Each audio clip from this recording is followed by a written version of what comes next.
नमस्कार दोस्तों, बहुत बहुत स्वागत है आप सभी लोगों का एक बार फिर से आप सभी लोगों के अपने YouTube channel extra tips classes पर। उत्तर प्रदेश लेखपाल भर्ती 2020 के लिए लगातार ग्रामीण प्रवेश की क्लासेस में आप लोगों को करा रहा हूं। ये एक कंप्लीट क्रैश कोर्स होने वाला है जिसमें कुल मिलाकर के आपकी 20 क्लासेस होंगी। ठीक है, इन 20 क्लासेस को अगर आप कर लेते हो तो यकीन मानो कि ग्रामीण प्रवेश के सेक्शन से आप लोगों का एक भी प्रश्न नहीं छूटेगा और इसमें जो पिछले साल के प्रीवियस क्वेश्चन है उनको भी इंक्लूड किया है। तो आज की क्लास को हम लोग स्टार्ट करते हैं। इससे पहले ऑलरेडी मैं 4 क्लासेस करा चुका हूं और चारों के चारों क्लासेस जो है वो डिस्क्रिप्शन बॉक्स में दिया हुआ है, उनका लिंक वहां पर जाकर के आप जो है वो देख सकते हैं। इसके अलावा अगर आप इनकी पीडीएफ भी डाउनलोड करना चाहते हैं साथ ही साथ तो आप हमारे टेलीग्राम चैनल पर जा सकते हैं, उसका लिंक भी डिस्क्रिप्शन बॉक्स में दिया हुआ है। अगर वीडियो पसंद आती है तो प्लीज अपने दोस्तों में भी शेयर करिएगा। चलिए फाइनली स्टार्ट करते हैं आज की क्लास को। तो काफी बच्चों के कमेंट ये आए थे कि सर जो कंप्लीट थ्योरी है, ठीक है, उसको भी करा दीजिएगा। तो कुछ सिलेक्टेड चीजें हैं जिनके बारे में आप लोगों को पता होना चाहिए जो कि लेखपाल से संबंधित हैं, जैसे कि खसरा हो गया। ठीक है, बहुत सारे कैंडिडेट्स को ये मालूम है कि खसरा क्या है, बट ये नहीं मालूम है कि खसरे का आखिरकार काम क्या होता है, कितने टाइम पीरियड के लिए इसमें रिकॉर्ड रखे जाते हैं। तो ये सारी चीजें भी आप लोगों को आनी चाहिए। देखिए, केवल इससे काम नहीं चलेगा कि आपने छोटी सी बात जान ली, पूछने को तो कुछ भी पूछा जा सकता है। तो यहां पर हम लोग कुछ थ्योरी वाली चीजों को देखेंगे जो कि काफी ज्यादा महत्वपूर्ण है। देखिए, खसरा आखिरकार होता क्या है। खसरा एक प्रकार का रजिस्टर होता है जो क्या होता है कि मतलब हर गांव के लिए अलग अलग बनाया जाता है। ठीक है, तो ये बात याद रखें कि खसरा एक रजिस्टर होता है और वो हर गांव के लिए अलग अलग बनाया जाता है। इसमें क्या होता है, इसमें खेतों की सीमाओं की परिवर्तन भी दर्शाए जाते हैं, मतलब किस खेत की कितनी सीमा है, अगर कोई चेंजेस हुआ है, किसी ने बेच दिया, तो ये सारी चीजें भी इसमें होती हैं। अब सबसे मेन बात यह है कि खसरा लेखपाल द्वारा 20 अप्रैल तक पूर्ण किया जाता है। ठीक है, 20 अप्रैल तक इसको जो है वो पूर्ण किया जाता है, तो ये बात याद रखेंगे आप लोग। और इसमें खेतों का ठीक क्षेत्रफल, खेत जोतने वालों का नाम, सिंचाई के साधन और कौन कौन सी फसलें इस पर उगाई जा रही हैं, ये सारी की चीजें लिखी जाती हैं। और अगला पॉइंट आप लोगों के लिए है कि इसे लेखपाल 1 वर्ष तक अपने पास रखकर दूसरे वर्ष तहसील में रजिस्ट्रार कानून गो के पास जमा कर देता है। तो ये चीजें आप लोग याद रखेंगे। तो खसरे से संबंधित ये चीजें हैं। अगर पूछ लिया जाए ये कि बताओ खसरा जो है वो लेखपाल अपने पास कितने समय तक के लिए रखता है, तो 1 वर्ष के लिए रखता है। ठीक है, और कब तक इसे पूरा करना होता है, 20 अप्रैल तक इसको जो है वो रजिस्टर पूरा करना होता है अपना। और बाद में ये क्या करता है, ये जो अपना रजिस्टर है ये कानून गो को दे देता है। तो ये सारी चीजें आप लोगों को याद होनी चाहिए। ठीक है, तो अगले पे आते हैं हम लोग। अब आपने खतौनी भी सुना होगी बहुत ज्यादा। ठीक है, तो देखो खतौनी क्या होता है। देखिए, खतौनी में किसी मुहाल में स्थित भूमि का ब्यौरा रहता है, मतलब गांव जो होता है ना उसके उसमें जो भी भूमि होती है उसका ब्यौरा भी रहता है। और नई खतौनी लेखपाल द्वारा 15 नवंबर तक तैयार की जाती है। ये महत्वपूर्ण चीज है। आपसे पूछ लेगा कि बताइए जो नई खतौनी जो है वो लेखपाल द्वारा कब तक तैयार की जाती है, तो 15 नवंबर तक तैयार की जाती है। अब यहाँ पे एक और याद करने वाली बात यह है कि अगर कोई भी नया चेंज करना है, ठीक है, रजिस्टर में कुछ भी चीज को चेंज करना है, तो वो किस कलर की स्याही से करेगा, तो वो लाल रंग की स्याही से अंकित करता है उस चीज को। तो ये बात जरूर याद रखें। और खतौनी लेखपाल द्वारा 1 वर्ष बाद इसे भी जो है वो रजिस्ट्रार कानून गो के पास जमा कर दी जाती है। देखिए, किताबों से जो अच्छे अच्छे पॉइंट हैं, ठीक है, उन सारे पॉइंट्स को मैंने कलेक्ट किया है ताकि आप लोगों को किताब ज्यादा खगाननी ना पड़े। जितना मटेरियल याद करने की दृष्टिकोण से महत्वपूर्ण है और लेखपाल की दृष्टिकोण से महत्वपूर्ण, वो सारी चीजें मैं आप लोगों को करा दूंगा, डोंट वरी। तो यहाँ पे देखेंगे आप लोग, अगला है आप लोगों का जिल्द बंदोबस्त। ठीक है, ये क्या होता है, देखो राज्य सरकार कुछ वर्षों के मध्यांतर में बंदोबस्त कराती है। इसमें व्यक्तियों के वैचारिक आधिपत्य का पता चलता है। नेक्स्ट है आप लोगों का इसी के बारे में कि बंदोबस्त के समय प्रत्येक गांव की भूमि नाप तौलकर जनपद स्तर की एक बंदोबस्त रजिस्टर के रूप में पूर्ण विवरण सहित जिल्दबंद की जाती है। इसे जिल्दबंद रजिस्टर कहते हैं। मतलब यह है सीधे तौर पे कि कोई भी नया चेंज हो रहा है, ठीक है, नाप तौल कर दी कि किस खेत में कौन सी फसल हो रही है, ये तमाम चीजें, उसके बाद में ये जो रजिस्टर होता है उसे जिल्द चढ़ा दिया, तो मतलब उसको कवर कर दिया जाता है। तो कुछ तरीके से ऐसा समझ लो, तो इसे कहते हैं जिल्द बंदोबस्त। ठीक है, अगला है गांव का नक्शा। देखो लेखपाल मतलब पटवारी जिसे भी कहते हैं हम लोग, उसके पास गांव का नक्शा होता है और इसे गांव में सजरा भी कहते हैं। तो आपसे ये पूछ लेगा, बताइए गांव के नक्शे को और क्या कहा जाता है? ठीक है, तो इसे सजरा कहा जाता है, ये बात याद रखेंगे। ये जो है कपड़े का बना होता है, कागज का नहीं बना होता, ये बात याद रखो। ये कपड़े पर बना होता है और गांव की आबादी, जंगल की भूमि के सजरे अलग अलग होते हैं। ठीक है, तो ये बात याद रखो। सजरे का मतलब क्या होता है? नक्शा। ठीक, और जंगल के नक्शे में तालाब, कूप, नलकूप, रास्ते, सरकारी सिंचाई नालियां, सड़क आदि चीजें ये होती हैं। तो ये चीज आप याद रखेंगे। और नक्शा स्केल के आधार पर बना होता है। अगर दो किसानों के मेड़ के बंटवारे पर झगड़ा होता है तो लेखपाल इसी नक्शे के आधार पर नापतोल करता है। तो ये जो नक्शा होता है ये होता है। तो इस बात को याद रखेंगे। दो तीन चीजें इसमें याद रखने वाली हैं कि ये नक्शा होता है उसे सजरा भी कहा जाता है। तो ये बात याद रखेंगे। ठीक है, तो ये सारी चीजें याद रखें आप। आगे देखते हैं। अगला है आप लोगों का रोजना माचा। ठीक है, रोजना मचा ये क्या होता है? देखिए लेखपाल पटवारी के पास यह एक डायरी होती है जिसमें वह अपने प्रत्येक दिन के सरकारी कार्यों का विवरण रखता है।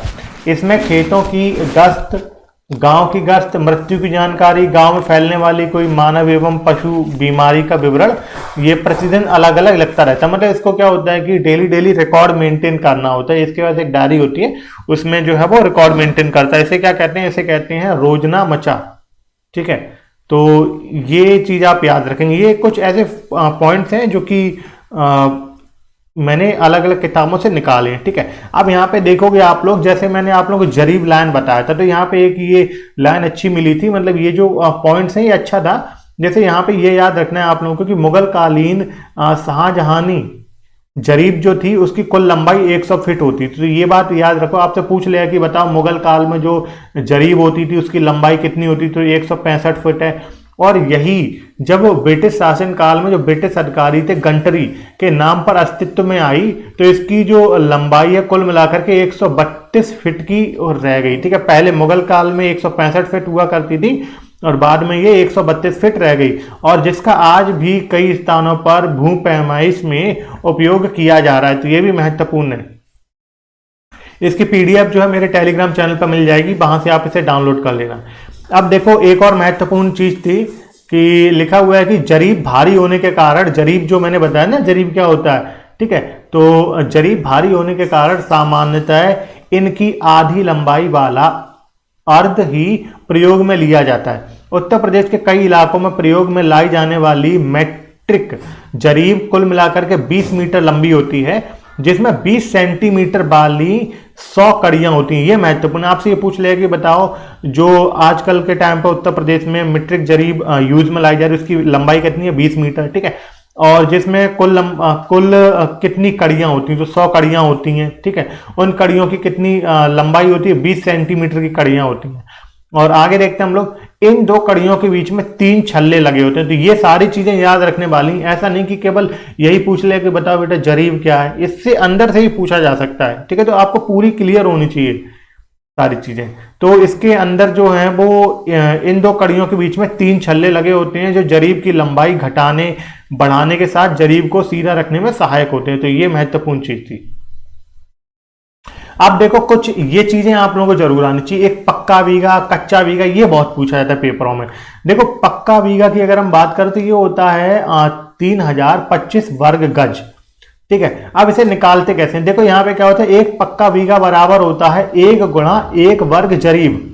ठीक, यहाँ पे हमने देखा था अभी कि मैंने आप लोगों को बताया था कि जरीब की कुल लंबाई कितनी होती थी? 165 फीट। ठीक है, 165 फीट होती थी। तो वही यहाँ पे करना है 101 गुणा 1, मतलब डबल बार जरीब का मल्टीप्लाई। तो 165 गुणा 165 कितना होता है? ये होता है 27,225। ठीक है, तो यहां पर ये वर्ग फुट में, अगर वर्ग गज में निकालेंगे तो कितना हो जाएगा? 3025। तो सिंपली आप लोग को याद रखना है एक पक्का बीघा बराबर जो होता है वो 3025 वर्ग गज होता है। वहीं पूछ तो ये भी सकता है कि बताओ बेटा एक कच्चा बीघा कितना होता है? ठीक है, तो ये कितना होता है? 1008.33 वर्ग गज होता है। अभी इसका यूज आप जो है वो आगे भी देखेंगे, ठीक है। ये जो मेजरमेंट यूनिट्स हैं, इसके ऊपर जो कल वीडियो होगा क्लास नंबर 6 का, उसमें बहुत डिटेल में मैं चीजें कराऊंगा, ठीक है। यहां पर भी करा रहा हूं, बट यहां पे कुछ लिमिट भर करा रहे हैं, बट कल जो होगा पूरा का पूरा लेक्चर पूरा सेपरेट आप लोगों का मेजरमेंट्स के ऊपर होगा, कौन कौन सी मेजरमेंट होती हैं। अब देखो यहां पे एक बीघा कितने बराबर होता है, कच्चा बीघा, पक्का बीघा, ये सारे बीघे बीघे अलग हैं। तो ये जो होता है एक बीघा जो होता है ये होता है 1936 वर्ग गज, और ये वाला जो मेजरमेंट है ये अपने अड़ोस पड़ोस के राज्यों में किया जाता है, जैसे राजस्थान हो गया, पंजाब, हरियाणा, बिहार, उत्तर प्रदेश, ठीक है। यही माप प्रयुक्त किया जाता है। अगर ये ऐसा है ना, अगर आपको पूछा है कच्चा बीघा तो उसकी वैल्यू अलग होती है, पक्का बीघा अलग होती है, अगर एक बीघा बोले तो अलग होती है। यहां पे देखोगे अब एक बीघा जो है, यहां पे जो दूसरी वाली आपने देखा था ना, ये दूसरी वाली जो जरीब की लंबाई थी 132 फीट, इसका यूज किया गया। यहां पे देखो आप, यहां पे 132, ठीक है, ये क्या होगा 17 4 24, तो यहां पे हो जाएगा आप लोगों के वर्ग फुट में, तो वर्ग गज में कितना हो जाएगा 1936 वर्ग गज। ये चीजें आपसे नहीं पूछी जाएंगी, ये तो एक्सप्लेनेशन के लिए बता दिया, बट आप लोगों को केवल इतना याद रखना है कच्चा बीघा कितने बराबर होता है, पक्का बीघा और एक बीघा कितने बराबर होता है, ठीक है। ये चीज याद रखनी है आपको। अब आप यहां पे देखेंगे, यहां पे कुछ नाम दिए गए हैं, ठीक है, तो मेजरमेंट्स यूनिट्स के, जैसे कि एक अंकनम कितने के बराबर होता है, 72 गज के बराबर होता है। देखो ये चीजें जो है आप लोगों को सीधे सीधे पूछी जाएंगी, इसमें कोई भी अलग चीज नहीं है कि आपसे अलग तरीके से पूछे, जैसा यहां पे दिख रहा है वैसे ही आपसे पूछ लेगा कि बताओ बेटा 1 हेक्टेयर कितने के बराबर होता है।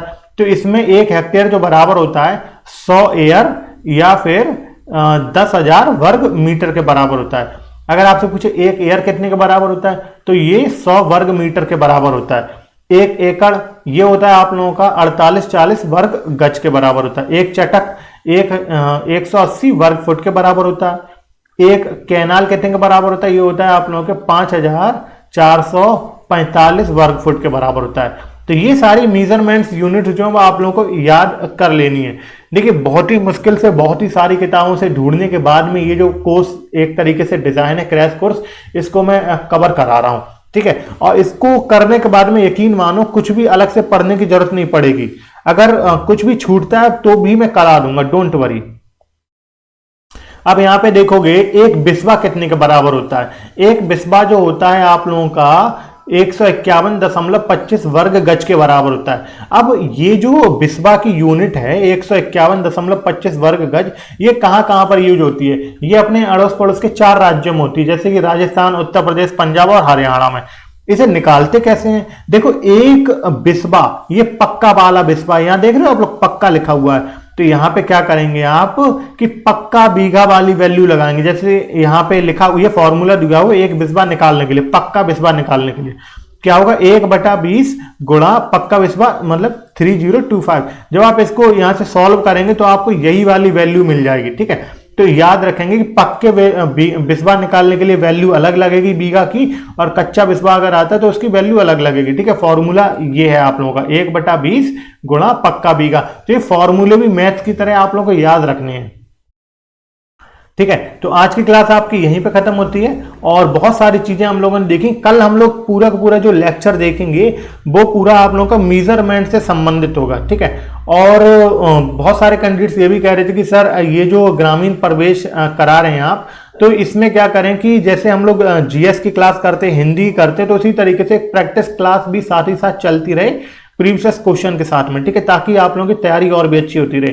तो अगर आप लोग चाहते हो कि प्रैक्टिस क्लास भी एक लाइव आयोजित करा दी जाए, मतलब कंडक्ट करा दी जाए, तो आप लोग इसके बारे में क्या सोचते हैं, ठीक है। बहुत सारे बच्चे कमेंट आए थे, फिर भी आप लोग भी अगर कमेंट करते हैं तो मैं इसको जरूर स्टार्ट करूंगा। तो अगर आप लोगों को क्लास अच्छी लग रही हो, ठीक है, तो अपने दोस्तों में जरूर शेयर करिएगा। इसके अलावा अगर आप पहली बार हमारे चैनल पर विजिट कर रहे हैं तो प्लीज चैनल को सब्सक्राइब जरूर करिएगा, क्योंकि जब आप सब्सक्राइब करेंगे तभी आप लोग जो है वो हमसे जुड़ पाएंगे और अच्छी तरीके से लेखपाल भर्ती 2020 की तैयारी कर पाएंगे। आप लोग बिल्कुल टेंशन मत लो, पूरी की पूरी जिम्मेदारी जो है हम लोगों की है, पूरा का पूरा आप लोगों को सिलेबस कवर कराएंगे, चाहे वो आप लोग ग्रामीण प्रवेश हो, चाहे जीएस हो, चाहे आप लोगों का मैथ्स हो, ठीक है, तो चाहे हिंदी हो, तो सारी की सारी चीजें हम लोग कराएंगे। अभी एक सीरीज और स्टार्ट करने वाले हैं हम लोग, जिसमें यूपी SSC के प्रीवियस क्वेश्चंस, ठीक है, उनको हम लोग शुरू करने वाले हैं। वो आज या कल से हो जाएगा। तो यही रिक्वेस्ट है कि आप लोग अपने दोस्तों में वीडियो जरूर शेयर करिएगा, और वीडियो को लाइक भी करो, और जो भी अगर पूछना है आप लोग कमेंट जरूर किया करो, ठीक है। कैसी वीडियो लगी, क्या चेंजेस करनी है, सारे कमेंट जब तक आप नहीं करेंगे तब तक हम लोगों को कुछ पता नहीं लग पाएगा कि आप लोगों को जो है वो किस तरीके की वीडियो लग रही है। और वीडियो ज्यादा लंबी इसलिए नहीं होती क्योंकि देखो शॉर्ट ज्यादा लंबी कर देते हैं उससे क्या होता है, बोरियत बढ़ जाती है। तो आराम से 10 से 12 मिनट की वीडियो होती है, उसको आप लोग आसानी से देख सकते हो और इसको आसानी से रिवाइज भी की जा सकती है। ठीक है, तो अब मिलते हैं हम लोग नेक्स्ट वीडियो में, तब तक के लिए bye bye, take care and thanks for watching.